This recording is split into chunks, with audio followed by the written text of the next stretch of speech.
म्हणून आता आम्हाला माणसाचं वारं लागलंय. देह दुर्लभ झाला. मग आता माणसाच्या जीवनामध्ये जर खरं कर्तव्य जर कोणतं असेल, आता अगोदर देव मिळवणं आणि मग धन मिळवणं. माणसाने अगोदर देव मिळवावा आणि मग धन मिळवावं. हे सूत्र आहे. म्हणजे हे सूत्र आजपर्यंत कीर्तनकारांना जमलं नाही.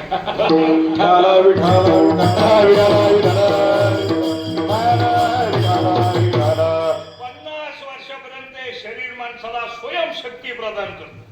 50 वर्षाला 50 पासून या ग्रामूषाकडे उताराला प्रवास झाला, चालू झाला की औषधाच्या ताकदीवर जगावं लागतं.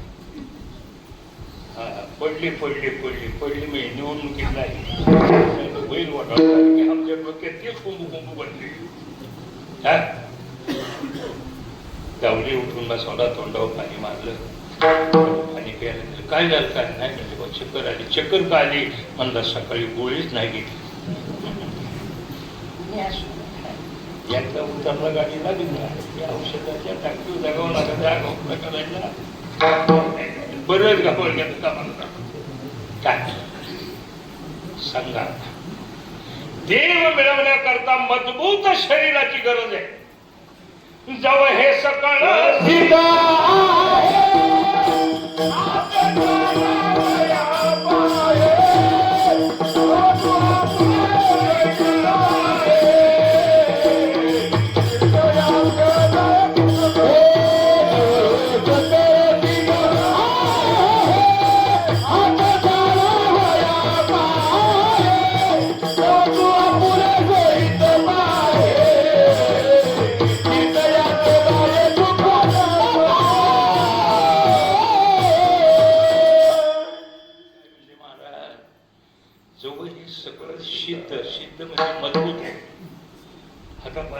ताकद आहे.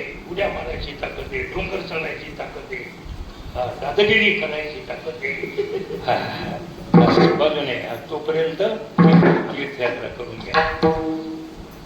का म्हणजे तुम्ही कीर्तनाला दिसत नाही. काय करू बाबा, तुझं काय दम काय करू येऊन आता ऐकूच येत नाही. ते येऊन तरी काय करू, चालता येत नाही काय करू. इथं इथं सुद्धा म्हणता येत नाही. यम येतो तोंडात कारण की यमातच गेला यम नाही तोंडाची काय अख्खं जीवन गेलं वारे उधळत. कधी राम नाही, कधी देव नाही, कधी धर्म नाही. ताकदीच्या पैशाच्या मस्ती आगाऊपणा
मध्ये न माने कोणाशी सदा मुसमुशी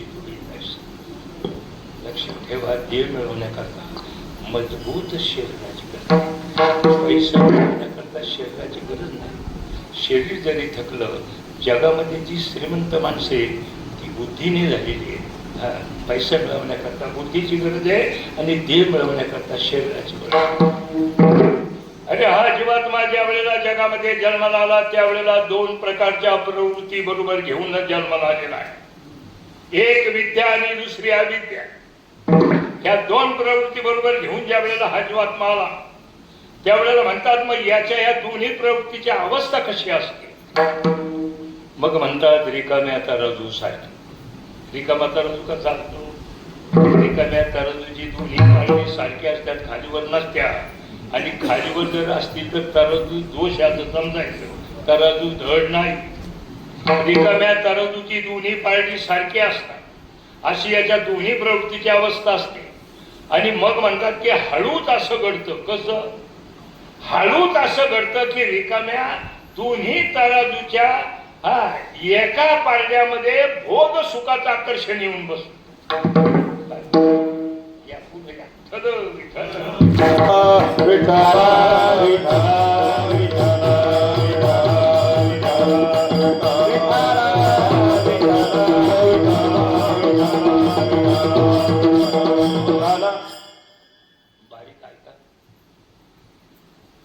या दोन्ही प्रवृत्तीची माणसाची अवस्था रिकाम्या तराजू सारखी असते.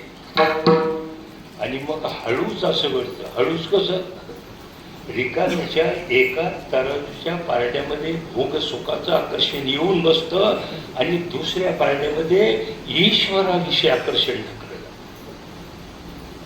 काय आता रिकाम्या तराजूची दोन्ही पारडी सारखी आहे. आता दोन्ही पारड्यामध्ये वजन ढकले. आता दोन्ही पारडी सारखी झाली. मग जर म्हणतात कधी ज्या पारड्यामध्ये भोग सुखाचं आकर्षण टाकलंय ते पारड जर कधी खाली झालं मग ऐहिक विषय भोग पारत्रिक विषय भोगून की या जीवाचा सत्यानाश झाल्याशिवाय राहत नाही. परंतु दुसऱ्या पारड्यामध्ये ईश्वराविषयी आकर्षण टाकलंय ते पारड जर कधी खाली झालं मग आस्ती आस्ती आस्ती आस्ती हा जीवात्मा देवाकडे सरकत चालतो. आणि एक दिवस त्याच्या जीवनामध्ये असा भाग्याचा उदयाला येतो तर तो देवच होतो.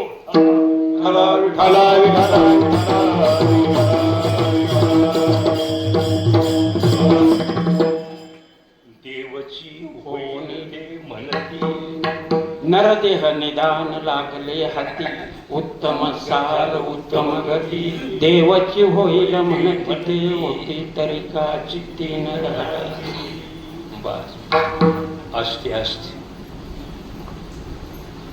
आई बारीक लेकरू कडवर घेऊन हरिपाठाला येते बरं सप्त्यामध्ये. बारीक लेकरू कडवर आहे त्याला काही समजत नाही. फक्त नुसतं इकडे गडपायाचं एवढंच करते. आणि हरिपाठात माऊली त्या लेकरला घेऊन आली. मग हरिपाठामध्ये ज्ञानोबा तुकारामाचा ठेका चाललेला असतो. ज्ञानोबा तुकाराम ज्ञानोबा तुकाराम. या ठेक्यामध्ये मंडळी गुंग झाली आणि हा जेवढा ठेका चालतो ना ते कडवर असणारं बारकेली पुरं आहे ना ते असं असं असं असं त्याला शिकवलं का कोणी. आमची हिंदू संस्कृती अरे आमच्या रक्ता रक्ता साशी बसली. काय त्याला पण शिकवलं का टाळीबाजी म्हणून हरिपाठाला काय करायचं त्याला ते तिथं टाळीबाजी दे. आई परमार्थी घे दररोज भजनाला जाते तिला घेऊन कीर्तनाला लागली. ते जसं जसं मोठं होईल ना तसं तसं त्याला कळू लागतं. मग ती एक दिवस काय करतं मग तिची आई त्याचा बाप असतो ना आणि त्याला वारीला गेला की त्याला टाळ घेऊन येतो. बारीक तो बारीक टाळ घेऊन आला ना की मग ते बारीक आहे ना ते टाळकऱ्यांच्या लाईनीला उभं राहतं. त्याला काय येतं म्हणजे नुसतं असं त्याला चांगलं कळू लागल्यानंतर त्या हरिपाठाचा अभंग पाठ करतो. हरिपाठाचे अभंग पाठ केल्यानंतर त्या हरिपाठात मोहरं म्हणायला शिकवलं. मोहरं म्हणायला शिकल्यानंतर त्याला टाळाचा ठेका कळतो. त्याला पकवाजाचा सूर समजायला लागला. मग तो काही ग्रंथांचा अभ्यास करतो. गाथ्याचे अभंग पाठ करतो आणि मग तो कीर्तनात मागं प्रमाण म्हणू लागतो. आणि एक दिवस त्याच्या जीवनामध्ये असं उगवतो तो नामांकित कीर्तनकार होतो.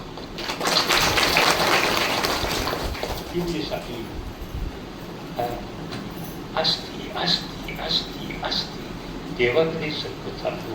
आणि एक दिवस त्याच्या जीवनात असा भाग्याचा उगवतो तर तो देवच होतो. काय अरे एकाच्या मागे जर अनेक शून्य जर मांडले तर फार मोठी संख्या तयार होते. माऊली आहे ना माऊलीने हा विषय इतका सुंदर समजून सांगितलाय. माऊली म्हणतात की वृक्षावर फळ आहे, झाडावर वृक्षावर फळ आहे, ते फळ माणसाला प्राप्त करायचे आणि पक्षाला प्राप्त करायचे. मग माणूस कसा प्राप्त करीन आणि पक्षी कसा प्राप्त करीन? मग म्हटले पक्षी कसा प्राप्त करीन? मग म्हणतात उल्प मना सरिसा पक्षी फळाशी झोंबे तैसा, सांग नरू केली तैसा मागे वेगा. अरे पक्षी एका फळात एका उठाणामध्ये फळापर्यंत जाईल. समावली म्हणतात सांगा माणूस जाईल का? नाही. मग माणसाला ते फळ प्राप्त करायचे, माणूस कसं प्राप्त करेल? मग म्हणतात हळूहळू ढाळे एक वेळी मार्गाची निबळे निश्चित. काय कळतंय ना मी काय म्हणते? एकाच्या पुढे आणि म्हणून मग आपलं शास्त्र सांगतं माणसाने अगोदर देवाची प्राप्ती करून घ्यावी आणि मग पुढचा कारभार आहे सगळा. एकाच्या पुढे जर अनेक शून्य मांडले तर फार मोठी संख्या तयार होते. 10,000 20,000 परंतु म्हणले मागचा जर एक पुसून काढलं तर शून्यांची किंमत एक डावी आले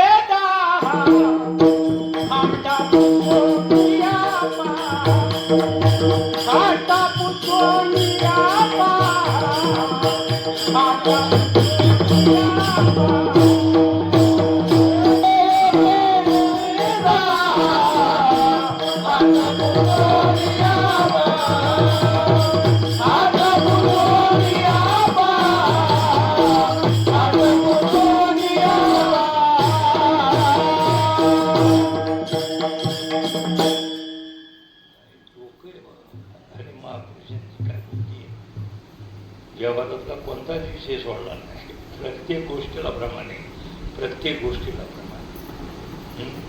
एकाच्या मागे अनेक शून्य मांडले, मोठी संख्या तयार होती. एक पुसून काढलं तर शून्यांची किंमत शून्य राहते. आणि म्हणून सिद्धांत बागचा आहे, आधी ईश्वर, मग जीवात्मा, मग जगत आहे. आधी कोण आहे? आधी देव, आधी देव, मग जीवात्मा आणि मग जगत आहे.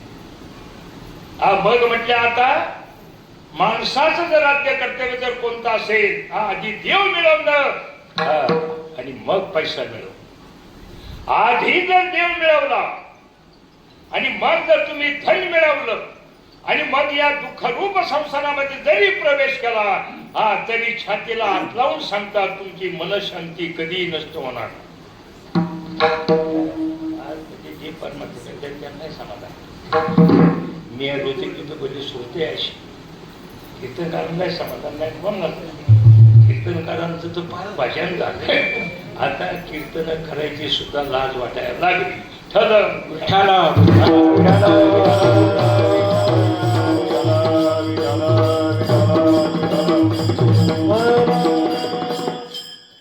मनशांती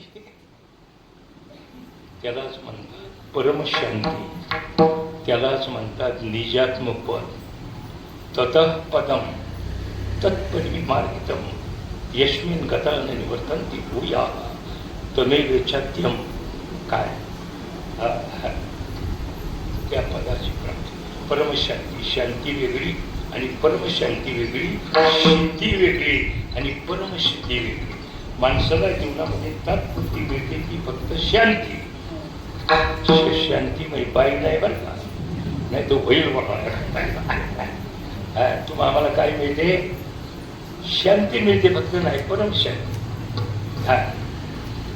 दमून आला झोपला, पण माशीने सुद्धा गुणगुण केली नाही, काय अडथळा नाही. 2 तास अशी झोप झाली. झोपेतून उठून बसल्या बसल्या 2-3 जांभळ्या दिल्या आणि म्हणू लागला आराम झाला काय. खूप शांती मिळाली, खूप शांती मिळाली. आणि मग त्याची नजर दरवाजाकडे गेली तर दरवाजात रिंगणार उभाच होता. 2-3 वायदे चुकले होते आणि फोनवर त्यांनी बऱ्याच शिव्या दिल्या होत्या. मग त्याला पाहिला गेला, सोडला. आता कुठं आली तो नाही. अरे 2 झोपेमध्ये आता इतका शांती मिळाली थोडा. लिंगाराला पाहिलं एका मिनिटात शांती समोर.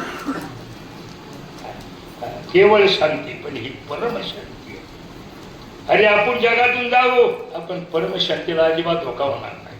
आणि प्रामुख्यानं माणसाला जी गरज आहे जीवनामध्ये ती परम शांतीची आहे. आणि ती परम शांती जर कशात असेल तर ती भगवंताच्या प्राप्तीमध्ये आहे.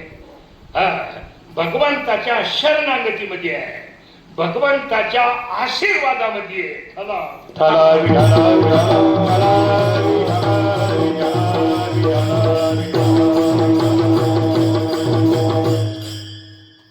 पैसे मिळवण्याकरता बुद्धी लागते, बाकी काय शरीर थकलं तरी चालते.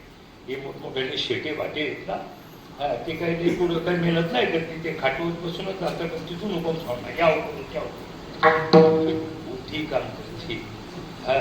आता एक म्हणला शेठ कामाला ठेका म्हणजे कामाला लोक आम्ही नाही अहो ठेवा म्हणजे तुमच्या म्हशी सांभाळे, भाकरीवाली ठेवा, नुसतं भाकरीवाली, नुसतं भाकरीवाली ठेवा.